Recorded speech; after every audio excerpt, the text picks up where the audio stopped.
पवित्र संगम का महापर्व महाकुंभ 2025।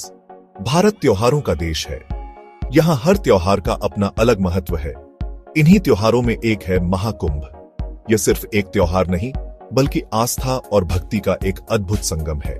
हर 12 साल में आयोजित होने वाला यह महापर्व इस बार प्रयागराज में 13 जनवरी 2025 से 26 फरवरी 2025 तक चल रहा है। त्रिवेणी संगम, जहां गंगा, यमुना और सरस्वती का पवित्र मिलन होता है, इस बार लाखों श्रद्धालुओं का स्वागत कर रहा है।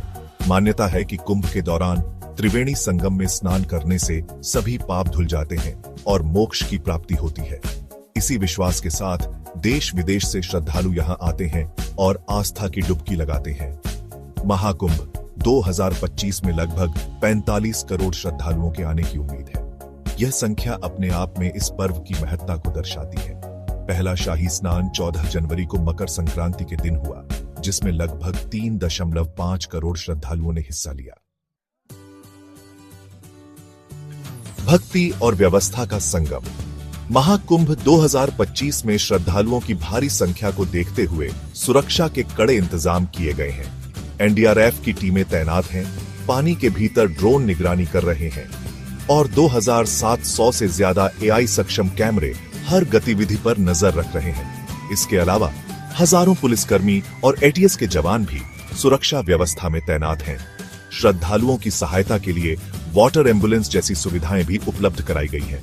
मुख्यमंत्री योगी आदित्यनाथ ने सुरक्षा व्यवस्था की सराहना की है।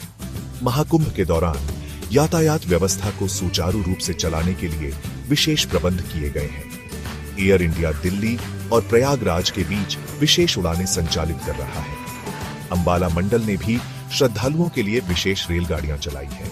रेलवे ने एक विशेष वॉर रूम भी स्थापित किया है, जो 24 घंटे ट्रेनों की आवाजाही और यात्री सेवाओं की निगरानी कर रहा है। इन सभी प्रयासों का उद्देश्य श्रद्धालुओं को किसी भी प्रकार की असुविधा से बचाना है। आस्था की डुबकी, अर्थव्यवस्था की लहर। महाकुंभ 2025 न केवल आस्था का पर्व है, बल्कि अर्थव्यवस्था को भी गति प्रदान करता है। इस बार के महाकुंभ के लिए 7,500 करोड़ का बजट रखा गया है। अनुमान है कि इससे 2 लाख करोड़ रुपए का राजस्व प्राप्त होगा। पर्यटन और आतिथ्य क्षेत्र को भी इससे काफी फायदा होगा।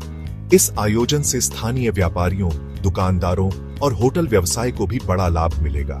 कई बड़ी कंपनियों जैसे Dettol, Dabur, PepsiCo, Coca Cola, ITC और रिलायंस ने भी महाकुंभ में अपने शिविर स्थापित किए हैं। यह आयोजन रोजगार के नए अवसर पैदा करता है और स्थानीय अर्थव्यवस्था को मजबूती प्रदान करता है। संस्कृति का कैनवास, चुनौतियों का सामना। महाकुंभ भारतीय संस्कृति का एक जीवंत उदाहरण है। यहाँ विभिन्न संप्रदायों के साधु संत और श्रद्धालु एक साथ आते हैं। नागा साधुओं का जुलूस महाकुंभ का एक विशेष आकर्षण होता है। इस बार के महाकुंभ में अभय सिंह, आईआईटीएन बाबा, लॉरेन पॉवेल जॉब्स, योग माता कीको एकावा, जया किशोरी जैसी कई जानी मानी हस्तियों ने भी शिरकत की है। हालांकि कुछ चुनौतियां भी हैं। तेलंगाना से आ रही एक बस में आग लगने से एक बुजुर्ग तीर्थयात्री की मृत्यु हो गई। श्रद्धालुओं की मृत्यु के बारे में अफवाह फैलाने के आरोप में एक युवक के खिलाफ प्राथमिकी भी दर्ज की गई है। समाजवादी पार्टी के प्रमुख अखिलेश यादव ने व्यवस्था की आलोचना करते हुए कहा कि तीर्थयात्रियों के लिए पर्याप्त सुविधाएं नहीं हैं। इन चुनौतियों के बावजूद महाकुंभ 2025 आस्था और भक्ति का एक अद्भुत संगम है। यह पर्व भारतीय संस्कृति और परंपराओं का प्रतीक है।